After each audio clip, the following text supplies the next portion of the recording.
வெங்கட் பிரபு என்ன பண்ணாரு, இவரை வந்து கூல் பண்ணணும்னு சொல்லி விஜய் படத்தில் ஒரு கேமியாவை கொண்டு வந்து விஜய் கிட்ட இருக்கிற துப்பாக்கியை வாங்கி சிவகார்த்திகிட்ட கொடுத்தாரு. ஒரு நிமிஷம், துப்பாக்கியை பிடிங்க சிவா. நீங்கள் இதை விட ஏதோ முக்கியமான வேலையாக போகிறீங்கன்னு நினைக்கிறேன்.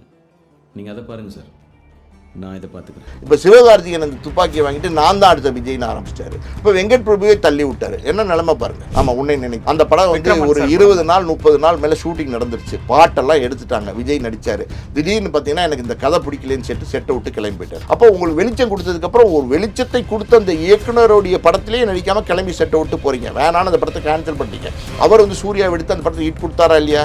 இளைய தளபதியிலேருந்து தளபதியா மாறுறாரு. தளபதியா மாறலேருந்து தாவேகா கட்சி தலைவராக மாறுறாரு. இன்னைக்கு வந்து 26 தேர்தலில் வந்து அவர் நிற்க போறாரு. தயாரிப்பாளருக்கே துரோகம் பண்ணி ஒரு தயாரிப்பாளரே ரோட்ல கொண்டு வந்து விடுற நீங்க இந்த தமிழ்நாட்டு மக்கள், அதாவது வந்து 8 கோடி மக்களை நீங்க எப்படி காப்பாற்ற போறீங்க?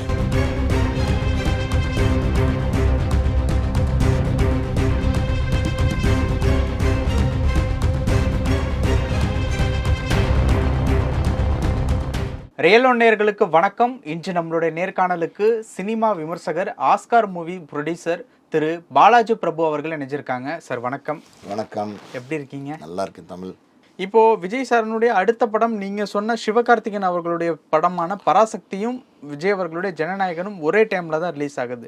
இந்த கிளாஷ் எப்படி பாக்குறது? சிவகார்த்திகேயன் அவர் வந்து இப்போ வந்து வெங்கட் பிரபு வந்து அடுத்த படம் பண்றதா கொடுத்திருந்தாருல. வெங்கட் பிரபு இயக்குனர் வெங்கட் பிரபுக்கு ஒரு தேதி கொடுத்திருந்தாருல. இப்போ அந்த வெங்கட் பிரபு எங்கேயோ காலி பண்ணி எங்கேயோ கொண்டு போயிட்டார். எங்கேயோ நீங்க போங்க போங்க போங்க போங்க போங்க கியூல் நில்லுங்க, திருப்பதி கியூல் நிக்கிற மாதிரி நிக்க விட்டார் வெங்கட் பிரபு. ஏன்னா கிடையாதுங்க, அவர் கோட் படத்துல சக்சஸ் பண்ணல. உடனே உங்களுக்கு தேவையில்லை. சக்சஸ் கொடுத்த டைரக்டர் தான் உங்களுக்கு வேணும்.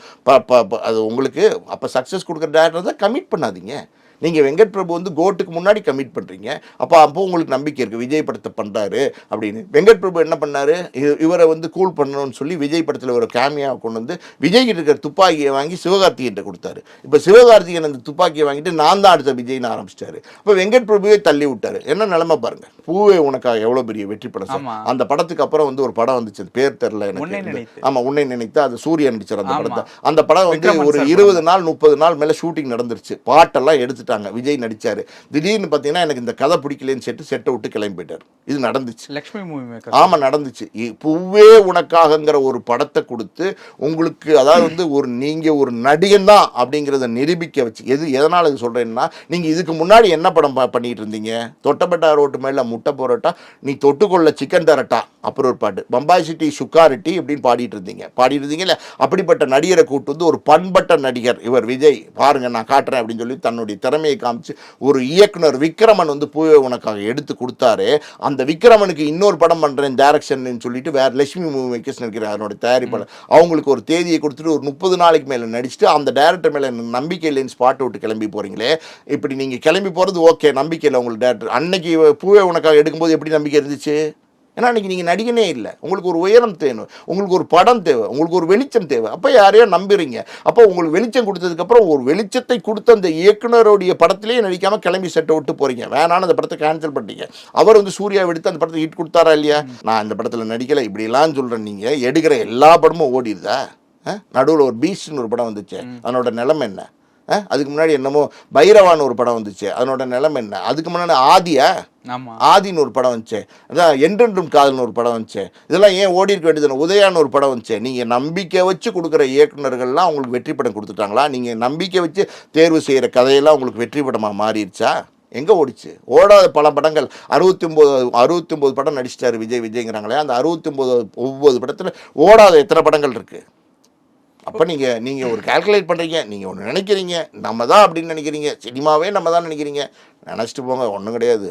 ஆனால் வந்து காலம்தான் இதுக்கு பதில் சொல்லணும். நம்ம வந்து மனசு வேதனை இதெல்லாம் வந்து நான் வெளிப்படுத்துறது வந்து இதில் வந்து உண்மை தான் முழுக்க இருக்கே தவிர 1% கூட எந்த விதத்துலையும் பொய்யை நான் இதில் கலந்து பேசலை. புரியுது உங்களுக்கு? அப்படிப்பட்ட விஜய் இளைய தளபதியிலேருந்து தளபதியாக மாறுறாரு. தளபதியாக மாறலேருந்து தாவேகா கட்சி தலைவராக மாறுறாரு. இன்றைக்கி வந்து 26 தேர்தலில் வந்து அவர் நிற்க போகிறாரு.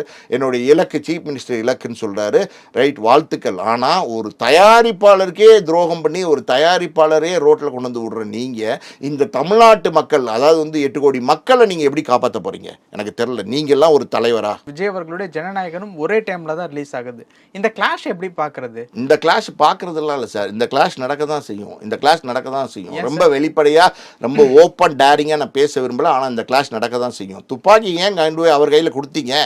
அவர் வெங்கட் பிரபு சொல்கிறாரு துப்பாக்கி அவர் கையில் கொடுங்கன்னு. இனிமேல் நீங்கள் பார்த்துக்குங்க, அது டயலாக் வேறு. இனிமேல் நான் போகிறேன் ஒரு வேலையாக, இனிமேல் நீங்கள் பார்த்துக்குங்க அப்படின்னா நான் அரசியல் போகிறேன், இனிமேல் நீங்கள் பார்த்துக்கணுன்னா பார்த்துக்கிட்டாரு அவர்.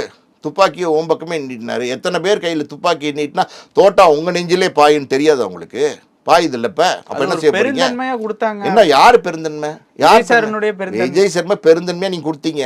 வாங்கினவர் பெருந்தன்மையா நடந்துக்கிறாரா? இப்ப துப்பாக்கியை உங்க பக்கமே நீட்டுறாரு, தோட்டா உங்க நெஞ்சிலே பாய போகுது. என்ன பண்ண போறீங்க? இப்போ ஒரு நடிகர் ஒரு 10 கோடிக்கு மேல சம்பளம் வாங்கிட்டாரு, ஒரு மார்க்கெட் வந்து ஒரு ஸ்டாண்டர்ட் ஆயிருச்சு அப்படின்னா தவிர்க்க முடியாத ஒரு சூழ்நிலையில இந்த மாதிரியான சுச்சுவேஷன்லாம் நடக்குது அப்படிங்கறது. எந்த மாதிரியான சுச்சுவேஷன்? அட்வான்ஸ் வாங்கிட்டு படம் பண்ண முடியாது, அதெல்லாம் சும்மா தவிர்க்க முடியாத சூழ்நிலை. என்னங்க தவிர்க்க முடியாத சூழ்நிலை? இது என்ன பார்லிமெண்ட்ல வந்து ரெசல்யூஷன் பாஸ் பண்ணணும், அதாவது வந்து ஒரு ஒரு இது நம்ம கொண்டு வந்திருக்கோம், ஒரு தீர்மானம் கொண்டு வந்திருக்கோம், அது எதிர்கட்சி சப்போர்ட் பண்ணணும், நாங்கள் சப்போர்ட் பண்ணணும், அவங்க சப்போர்ட் பண்ணணும், இவங்க சொல்லணும், எல்லாரும் சப்போர்ட் பண்ணி ஒரு ரெசல்யூஷன் பார்லிமெண்ட்ல பாஸ் பண்ணாதான் நம்ம இந்த தயாரிப்பாளருக்கு படம் கொடுக்க முடியும், இந்த தயாரிப்பாளருக்கு நடிக்க முடியும்னு ஏதாவது ஒரு இது சுச்சுவேஷன். அது ஒன்றுமே கிடையாது.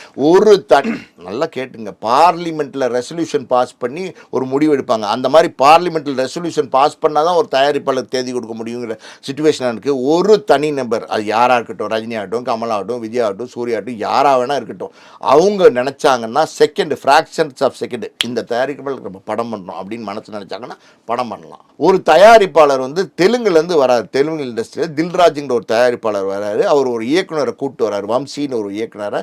அந்த இயக்குனரும் அந்த தயாரிப்பாளரும் ஃப்ளைட்டில் வராங்க, ஓகேவா? சென்னையில் லேண்ட் ஆகிறாங்க, ஒரு 5 ஸ்டார் ஹோட்டலில் போய் ரெஃப்ரெஷ் பண்ணிவிட்டு நேராக நீலாங்கரை வீட்டுக்கு போகிறாங்க. விஜய்கிட்ட கதை சொல்கிறாங்க. எவ்வளோ நேரம் கதை சொல்கிறாங்க? இங்கிலீஷில் வம்சிங்கிற டைரக்டர் 1/2 மணி நேரம் கதையை நரேட் பண்ணுறாரு. உடனே வந்து விஜய் உங்களோட தளபதி இருக்காரு, ஓகே சூப்பர், ரொம்ப பிரமாதமான படம் அப்படின்னு சொல்லிட்டு அட்வான்ஸ் வாங்குறாரு. இது கதைக்காண்டி வாங்கின அட்வான்ஸா இல்லை பணத்துக்கு குறிக்கோளாக வாங்கின அட்வான்ஸா? சொல்லுங்கள். இல்லை கதை பிடிச்சிருக்கலாம் இல்லையா? கதை பிடிச்சிருக்கலாம் இல்லையா அப்படிங்கிறீங்கல்ல. அந்த கதை எப்படி இருந்துச்சு? அந்த வாரிசுங்கிற படம் எப்படி இருந்துச்சு? டிவி சீரியல் மாதிரி இருந்துச்சு. இதை விட பெட்டராக எடுக்கிறாங்க டிவி சீரியல். வெளிப்படையாக பேசுறதுனால நிறைய பேர் திட்டுவாங்க, திட்டிட்டு போகிறாங்க. நான் சொல்கிறேன், தெலுங்குலேருந்து வந்த ஒரு தயாரிப்பால், தெலுங்குலேருந்து ஒரு இயக்குனர் உங்களை வச்சு ஒரு படம் எடுக்கிறாரு வாரிசுன்னு. அது எப்படி இருந்துச்சு? மக்கள்கிட்ட என்ன வரவேற்பு கிடைச்சிச்சு? விஜய்காண்டி ஓடிச்சு, விஜய்காண்டி கலெக்ஷன் பண்ணிச்சு, விஜய்காண்டி எல்லா படமும் ஓடுது. விஜய்க்கு அப்படி ஒரு மார்க்கெட் இருக்குது. Supreme star. இன்றைக்கி நான் மறுபடியும் சொல்கிறேன், பெரிய, அதாவது தமிழ் இண்டஸ்ட்ரியில் பெரிய வியாபாரத்துக்கு உள்ள நடிகர் விஜய், அதில் ஒன்றும் மாற்று கருத்து கிடையாது. ஆனால் இந்த படம் ஓடிச்சா? இதே தயாரிப்பு செலவு உங்களுக்கு தமிழ் தயாரிப்பால் பண்ண மாட்டாங்க. அப்படி தானே? தமிழ் தயாரிப்பு யாருமே இல்லை. உங்களை ஆரம்பத்தில் எடுத்தது தமிழ் தயாரிப்பாளர் கிடையாது, தெலுங்குலேருந்து ஒருத்தர் வந்து எடுத்தார் ஃபஸ்ட்டு படம். அப்படி தானே? தமிழ் ரசிகர் தானேங்க உங்களை இவ்வளோ பெரிய உயரத்துக்கு கொண்டு போய் வச்சுருக்காங்க. அப்போ நீங்கள் இது தமிழ்நாட்டுக்கு செய்கிற துரோகம் இல்லை, தமிழ் தயாரிப்பாளர் செய்கிற துரோகம் இல்லை, மொத்தத்திலே நீங்கள் இந்த மண்ணுக்கே செய்கிற துரோகம். நீங்கள் வெளி தயாரிப்பாளர்கள் ஒவ்வொருத்தவங்களாம் உள்ளே ஏன் கொண்டு வரீங்க? எதனால் கொண்டு வரீங்க? உங்களுக்கு பணம் வேணும், உங்களுக்கு கோடிகளில் பணம் வேணும். அதாவது இங்கே உள்ள தயாரிப்பாளர் என்ன சொல்லுவார்னா, சொல்கிறேன் உங்களுக்கு என்ன கேட்க போகிறீங்க எனக்கு தெரியுது, அதுக்கு நான் பதில் சொல்கிறேன். இங்கே உள்ள தயாரிப்பாளர் என்ன சொல்லுவார்னா, என்ன சார் நீங்கள் வந்து இவ்வளோ நியாயம் இல்லாமல் சம்பளம் கேட்குறீங்க, ரொம்ப எத்தனையோ மடங்கு இருக்கே சார். 3 லட்ச ரூபா சம்பளம் கொடுத்தேன், நான் தான் ப்ரொடியூசர், ஓகேவா? அத்தன்டிகேட்டடாக சொல்கிறேன், விஷ்ணு படத்துக்கு மொத்த சம்பளமே 3 லட்ச ரூபா. யார்? உங்கள் தளபதி விஜய்க்கு. இன்றைக்கி வந்து 275 கோடி ரூபா வாங்குறாரு 69 படத்தில். அப்போ எத்தனை மடங்கு பெருசு? எத்தனை மடங்கு போடுவீங்களா? கால்குலேஷன் பண்ணுவீங்களா? பண்ண முடியாத சம்பளத்தை நீங்கள் கேட்குறீங்களே. சரி, நீங்கள் கேட்குற அளவுக்கு உங்கள் படங்கள் எல்லாமே தயாரிப்பாளர் லாபத்தை கொடுத்துருக்கா? அப்போ அந்த வம்சிங்கிற டைரக்ட் பண்ண அந்த படம் வாரிசுங்கிற தயாரிப்பாளர் தில்ராஜ் ஒரு ஸ்டேட்மெண்ட் கொடுக்குறாரு, எனக்கு பெரிய நஷ்டம்ங்கிறார் வாரிசு படத்தில். இப்போ சொல்கிறார், ஓகேவா? அப்போ என்ன உங்களுக்கு நடக்குது? என்ன நடக்குது? நீங்கள் நடிக்கிற படமெல்லாம் தயாரிப்பாளர் லாபம் கொடுத்துருச்சா? சொல்லுங்கள். லாபம் கொடுக்குதுன்னா பரவாயில்ல. நீங்கள் கேட்குறீங்களே இவ்வளோ பெரிய சம்பளத்தை நீங்கள் கேட்குறீங்களே, 275 கோடி அப்படி இப்படி நியாயமே இல்லாமல் சம்பளத்தை கேட்குறீங்களே. அப்படி நீங்கள் என்ன தான் செய்கிறீங்க இந்த தமிழ் சினிமா உலகில்? ஒரு நடிகருங்கிற பேரை தவிர ஒரு படத்தில் நடிக்கிறீங்க, ஒரு 80 நாள் கால் ஷீட் கொடுத்து நடிக்கிறீங்க, அதை தவிர நீங்கள் என்ன தான் செய்கிறீங்க? எதுக்கு உங்களுக்கு 275 கோடின்னு கேட்குறேன். முதல்ல இந்த ஃபார்முலாவே தப்பு. 275 கோடி ஒரு நடிகன் கேட்குறான்னா அந்த நடிகன் கேட்குறத தயாரிப்பாளர் கொடுக்குறதும் தப்பு, அந்த நடிகன் கேட்குறதும் தப்பு. இதெல்லாம் தமிழ் தயாரிப்பாளர் தட்டி கேட்பாங்க. பேசுவாங்க, நியாயம் பேசுவாங்க. அப்போ என்ன பண்ணணும், இவங்களாம் வந்தால் நியாயம் பேசுவாங்கப்பா, பஞ்சாயத்து பேசிகிட்டு இருப்பாங்கப்பா, அதனால் நம்ம வேறு தெலுங்கு மலையாளம் கன்னடம் எவன் காசோடு வரான், எவன் வேணாலும் காசோடு வரலாம். சினிமாவில் உங்களுக்கு வந்து குவாலிஃபிகேஷனே கிடையாது. நீ +2 படிச்சிருந்தாலும் படிக்கவே இல்லை, 0 லெவல் எஜுகேஷன் இருந்தால் கூட சினிமாக்குள்ளே நீங்கள் வந்து படம் எடுக்கலாம், பெரிய தயாரிப்பாளராக நடிக்கலாம், என்ன வேணால் பண்ணலாம். சினிமாவில் பவுண்டரி லைன் இருக்கா, சினிமாவில் ஒரு பார்டர் லைன் இருக்கா, சினிமாவில் ஒரு கால்குலேஷன் இருக்கா, இவர் தான் வர முடியுன்ற ஒரு கால்குலேஷன் இருக்கா, வக்கீல் படித்தவர் தான் வக்கீல் தொழில் பண்ண முடியும், டாக்டர் படித்தவர் தான் டாக்டர் தொழில் பண்ண முடியும், இன்ஜினியர் படித்ததான் இன்ஜினியர் தொழில் பண்ண முடியும்னு ஒரு கால்குலேஷனில் சினிமா இருக்கா? எவன் வேணாலும் வரலாம், எவ்வளோ வேணாலும் வரலான போது உங்களுக்கு டோர்ஸ் ஓப்பன், வரட்டும், வியாபாரம் வரட்டும், பண்ணட்டும், எல்லாம் ஓகே. சினிமா தெரியாதவங்க வந்து ஒரு நடிகனை வச்சு இவ்வளோ கோடிகளை கொடுக்குறாங்க, அதை வாங்கிட்டு நீங்கள் சொகுசாக வாழ்க்கை வாழ்ந்துக்கிட்டு இருக்கீங்க. இங்கே உள்ள தயாரிப்பாளருக்கு தேதியே கொடுக்குறது இல்லை. நீங்கள் என்ன கேள்வி கேட்குறீங்க, இங்கே உள்ள தயாரிப்பாளருக்கு படம் எடுக்கிறதுக்கு அவ்வளோ பணம் கொடுத்து படம் எடுக்கிறதுக்கு தகுதி இருக்கா தகுதி இல்லையான்னு கேட்குறீங்க. எப்படி கொண்டு வந்து நம்ம தமிழ் திரை உலகத்தை நிறுத்திட்டாங்க பாருங்கள் இந்த நடிகர்கள். ஓகே சார், பல விஷயங்கள் பகிர்ந்துக்கிட்டீங்க. நேரத்துக்கு ரொம்ப நன்றி. நன்றி.